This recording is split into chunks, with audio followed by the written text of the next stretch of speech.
جی اگلا سوال ڈاکٹر صاحب کا یہ ہے کہ اگر گھر میں نماز پڑھیں، جماعت کروانی ہو، گھر میں خواتین بھی ہوتے ہیں، بچے بھی ہوتے ہیں، یا صرف خاتون ہوتی ہے،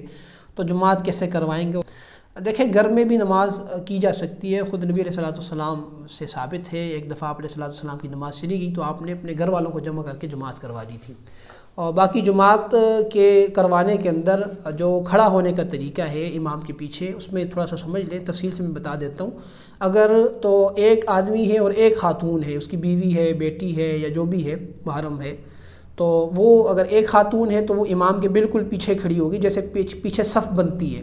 اس نے فاصلے سے کھڑی ہوگی۔ اگر دو مرد ہیں تو ایک مرد جو امام ہوگا وہ ایک ہی ہے، چونکہ اس کے ساتھ مقتدی ایک ہے، مرد ہے، تو وہ امام کے دائیں جانب بالکل متصل کھڑا ہوگا، تھوڑا سا پیچھے ہو جائے گا۔ اور اگر دو مرد ہیں تو پھر وہ